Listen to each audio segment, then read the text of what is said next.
ඔබේ ජීවිතයේ අඩුම තරමේ විනාඩි 15ක් දවසට වෙන් කරන්න මේකට. විනාඩි 15ක් වෙන් කරන්න. විනාඩි 15ක් වෙන් කරලා ඒ විනාඩි 15 හොඳට මෙත් සිත වඩන්න පුරුදු වෙන්න. කොහොමද මෛත්‍රිය වඩන්නේ? ඒ මෙහිමයි. ඔබ ඉස්සරෝම පහසු ඉරියව්වකින් වාඩි වෙන්න ඕනේ. කොහොමද වාඩි වෙන්න ඕනේ? පහසු ඉරියව්වකින්. දැන් අපි හිතමු දැන් අපි දැන් කකුල් රිදෙන අමාරු ඉරියව් වලට එකපාරට යන්න එපා. ඉතින් අපි සාමාන්‍යයෙන් අර එකපාර දහරමණ්ඩිය ගොතාගෙන පළඟක් බැඳගෙන වාඩි වෙලා භාවනා කරන්නනේ කැමති. නමුත් අපි ඒක පුංචි කාලේ ඉඳලා පුරුදු කරලා තියෙනවද නැද්ද? අපි ඒක පුරුදු කරලා නැහැ. දැන් සාමාන්‍යයෙන් අපි වර්තමානයේ අපි පුරුදු වෙලා තියෙන්නේ පෙරදිග රටාවට නෙවෙයි. අපි පුරුදු වෙලා තියෙන්නේ බටහිර රටාවටයි. මම මේ කියන එක ඔබට තේරෙවි. ඔබ තාම පෙරදිග සම්ප්‍රදායන් නොනැසී තියෙන ඉන්දියාවේ ගිය දවසට ඔබ බලන්න ඉන්දියාවේ ඔය පොළවල් වල එළවලු විකුණන මිනිස්සු පවා. එතන එළවලු ටික තියාගෙන බිම ඉඳගෙන ඉන්නේ කොහොමද? පద్මාසනයෙන් බිම ඉඳගෙන ඉන්නවා. පద్මාසනය කියන්නේ අර කකුල් දෙක මෙහෙම උඩ පැත්තට එන ඉරියව්. ඒක හරිය ටිකක් අමාරු කෙනෙකුට. ඒ කියන්නේ හුරු නැති කෙනෙකුට. ඉන්දියාවේ මිනිස්සු, පෙරදිග මිනිස්සු අතීත කාලේ ඉඳලම මේ බිම පළඟක් බැඳගෙන වාඩි වෙන එක පුරුදු වෙච්ච අය. නමුත් අවාසනාවකට අර බටහිර ක්‍රමයටම අපි හුරු වෙච්ච නිසා අපි අපේ ශරීරයෙන් ආසනයක් හදාගෙන ඉඳ ගන්නවට වඩා අපි හුරු වෙලා තියෙන්නේ මොකේද? පුටුවක් උඩ වාඩි වෙන්නනේ. දැන් උනත් බලන්න දැන් මේ පොඩි වෙලාව කකුල් ටික පිළිවෙලට තියාගෙන බිම ඉඳගෙන ඉන්න ලේසි වුණාද අමාරු වුණාද? අමාරු වුණානේ. ඇයි? අපිට ඒක පුරුදු නැහැ. එතකොට අපි පුරුදු නැති එකකින් හිත පුරුදු කරන එක එකවර පටන් ගන්න හදන්න එපා. ඔබට පුරුදු කෙනෙක් නම් ගැටලුවක් නැහැ. දැන් කකුල අපහසුාවක් නැතුව පළඟක් බැඳගෙන වාඩි වෙලා ඉන්න පුළුවන් නම් විනාඩි 15ක් මං හිතන්නේ ඒක හොඳයි.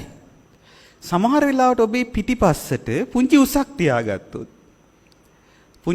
තියාගත්තොත් අර කකුලේ ඒ ඉරියව්ව ඔබට ගන්න යම් පහසුවක් ඇති වේවි. ඉතින් ඔබ බලන්න ඔබට පහසු ඉරියව්ව මොකක්ද කියලා.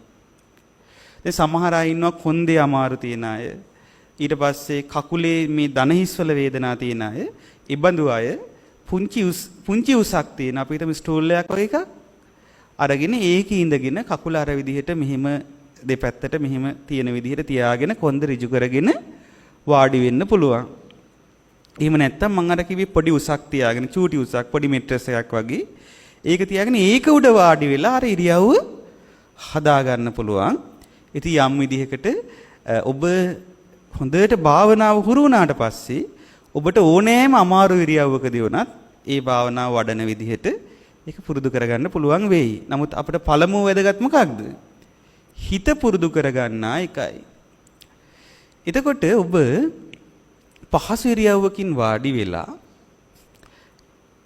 S2 පියා ගන්නවා. මොකද පියාගන්නේ? S2 පියා ගන්නවා. S2 පියාගෙන හිතන්න ඕනේ මම දැන් භාවනා කරන්නයි යන්නේ. මම දැන් භාවනා කරන්න යන්නේ විනාඩි 15ක්. නැත්නම් විනාඩි 20ක්. මේ කාලය ඇතුළත මම වෙනත් සිතිවිලි හිතන්නේ නැහැ. මම හිතන්නේ මොකක්ද? මෛත්‍රී භාවනාව තමයි මම පුරුදු කරන්නේ. මම වෙන දේවල් හිතන්න යන්නේ නැහැ. මේ කාලය ඇතුළතදී වෙන දේවල් හිතීම මට අදාළ වෙන්නේ නැහැ කියලා ඉස්සරෝම හිතන්න ඕනේ. ඊට පස්සේ හිතන්න ඕනේ මම විනාඩි 15ක් හරි 20ක් හරි පැය භාගයක් හරි තමන් ඉන්න කාල සීමාව හිතෙන් අදිෂ්ඨාන කරගන්න.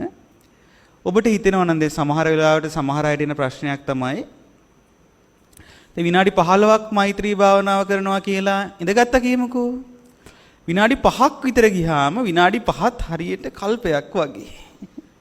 විනාඩි 5ක් විතර ගියාම හිතෙනවා 15ක් ගිහිල්ලාද දන්නේ නැහැ කියලා. ඊට පස්සේ අන්තිමට විලාව ගැන කල්පනා කර ඉන්නවා මිසක් එතන භාවනාවක් වෙන්නේ නැහැ.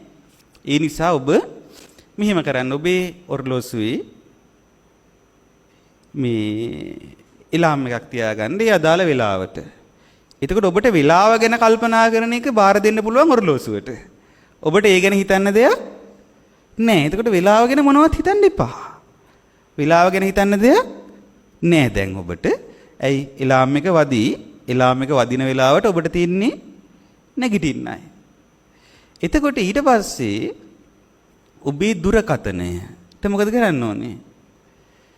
දුරකථනේ එයාප්ලේන් මොඩ් දාගන්න. එහෙම නැත්තම් සම්පූර්ණයෙන් ඕෆ් කරලා දාන්න. ඒ දුරකථනෙන් බාධා වෙන දේවල් තියාගන්න එපා. ඊට පස්සේ මදුරුවෝ ඉන්නව නම් මොකද කරන්නේ?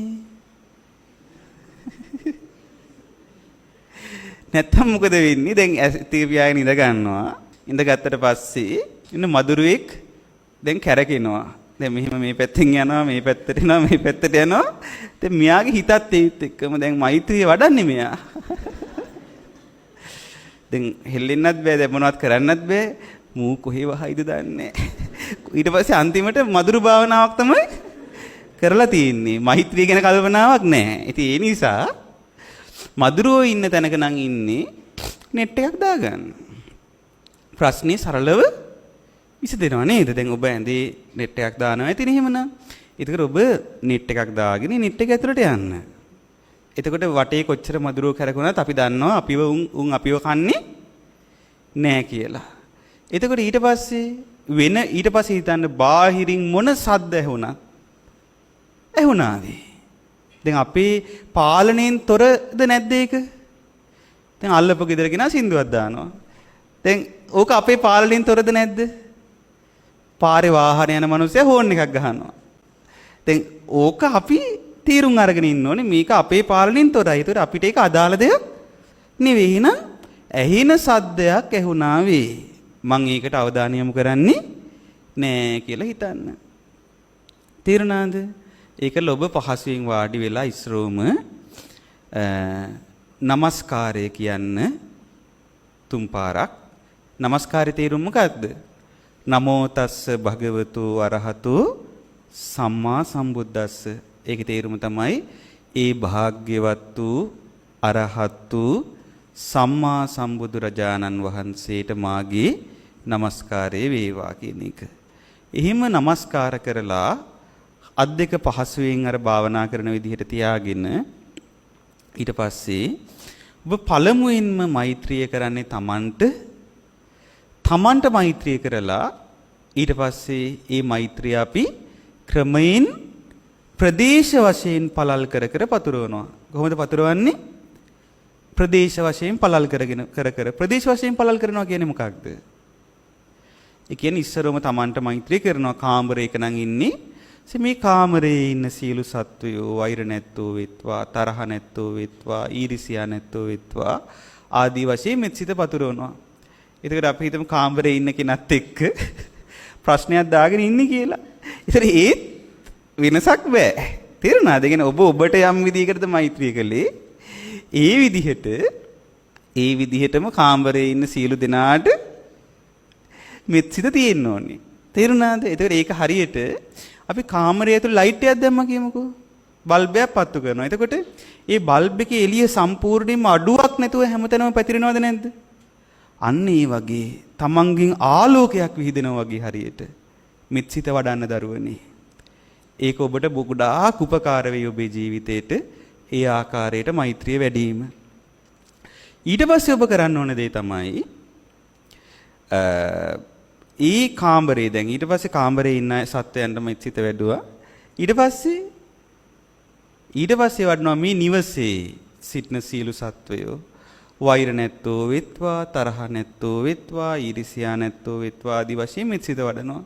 ඊට පස්සේ මේ ගමේ සිටින සියලු සත්වයෝ වෛර නැත්තෝ වෙත්වා, තරහ නැත්තෝ වෙත්වා, ඊර්ෂ්‍යා නැත්තෝ වෙත්වා. ඒතර ඔබේ අරමුණ වෙන්න ඕනේ මොකද්ද? සීමා වෙන්න ඕනේ ගමයි. ගම හිතෙන් අරමුණු කරන්න. ඒ කියන්නේ ගමේ හැම මේ බවුන්ඩරි ලයින් එකම හිතන්න ඕනේ නැහැ. තේරෙනවද? පොදුවේ ගම අරමුණු කරගන්න එච්චරයි. ගම දැන් මේ ගමේ සිටින කියද්දී ඔබට සමහරට කීප දෙනෙක් මතකුත් වෙයි. එහෙම සමහර අය මතක් වෙයි මේ නිකන් දැක්කහම එපා වෙන අයත් මතක් වෙනවනේ. එතකොට ඒ කාවත් මතක් කරන්න එපා. පොදුවේ ගමේ සියලු දෙනාට එක විදිහට මෙත් සිත වඩන්න ඕනේ. තේරුණාද? ඒ කියන්නේ ගමේ ඉන්න සියලු සත්වයන්ට එක විදිහට වඩන්න. ඒකේ එක එක්කිනා අරමුණු කරගන්න එපා. ඊට පස්සේ ඒ කියන්නේ මේ ගමේ අසවල් ගෙදරේ ඉන්න අය අර අනිත් අයට කියලා එහෙම බෑ.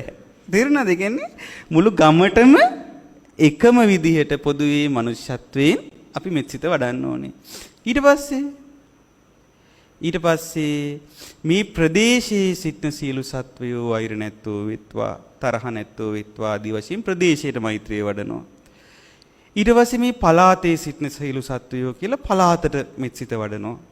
ඊට පස්සේ මේ රටේම සිටින සියලු සත්වයෝ වෛර නැත්තෝ වෙත්වා, තරහ නැත්තෝ වෙත්වා, ඊර්ෂ්‍යා නැත්තෝ වෙත්වා ආදී වශයෙන් මොකද කරන්නේ?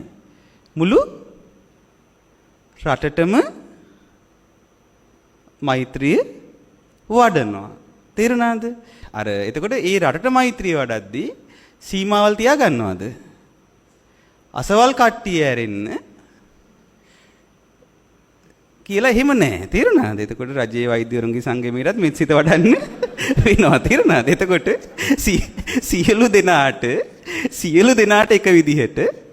සියලු දෙනාට එක විදිහට මෙත් සිත වඩන්න. ඒක තමයි මෛත්‍රිය. මෛත්‍රිය එහෙම වැඩුවොත් එහෙම සමහර විට යම් වෙනස්කම් පවා වෙන්න පුළුවන්. ඒ කියන්නේ එහෙම ඒවා තියෙනවා. අපි කියන මෛත්‍රිය කියන්නේ හරි ප්‍රබල දෙයක්. එතකොට ඔබ කිසි සීමාවක් තියාගන්න එපා. සියලු දෙනාට එක විදිහට මෛත්‍රිය වඩන්න. ඊට පස්සේ මේ රටේ ඉන්න අයට මෙත් සිත වැඩුවා. ඊට පස්සේ කාටද?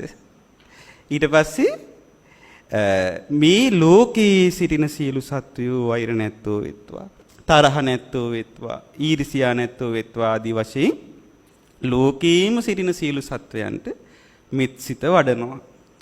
ඊට පස්සේ සියලුම ලෝකවල සිටින සියලු සත්වයෝ කියලා. එතකොට ඔබේ හිතේ අරමුණ අනන්තයක් වෙනවා. ඒ කියන්නේ සියලු ලෝක ඔබ අරමුණු කරනවා. ඔබ දන්නේ අනිත් ලෝක කොහෙද තියෙන්නේ කියලා. දැන් ඔබ දන්නේ දිව්‍ය ලෝක කොයි මට්ටමේද පිහිටලා තියෙන්නේ. ඔබ දන්නේ නැහැ. හැබැයි ඔබ සියලු ලෝක අරමුණු කරනවා හිතේ. යම්තාක් ලෝක ඇද්ද? ඒ සියලු ලෝකවල වාසය කරන සියලු සත්වයෝ වෛර නැත්තෝ වෙත්වා, තරහ නැත්තෝ වෙත්වා, ඊර්ෂ්‍යා නැත්තෝ වෙත්වා ආදී වශයෙන් ඔබ හොඳට අඛණ්ඩ වූ මෙත් සිත පතුරවනවා. පැහැදිලි නේද? ඊට පස්සේ සියලුම සත්වයෝ වෛර නැත්තෝ වෙත්වා කියලා සම්පූර්ණයෙන්ම සියලු සත්වයන් අරමුණු කරනවා. එතකොට ඔබට සීමාවල් නැහැ, ಜಾති ભેද නැහැ, ආගම් ભેද නැහැ, කුල ભેද නැහැ, පක්ෂ ભેද නැහැ, පාට ભેද නැහැ. පොදුවේ මිනිසුන් විදිහට සලකා, පොදුවේ සත්වයන් විදිහට සලකා සියලුම සත්ව වර්ග විදිහට බෙදෙන්නේ නැතුව සියලු දෙනාට අඛණ්ඩව පවත්වන මෙත් සිත ඔබ වඩනවා නම් ඔබට ඒ මෛත්‍රී චිත්තය හොඳින් පිහිටියොත් දරුවනේ ඔබට ඒකෙන් ලැබෙන දේ මෙපමණයි කියලා කියන්න බෑ. ඊතරම් ආනිසංස ලැබෙනවා.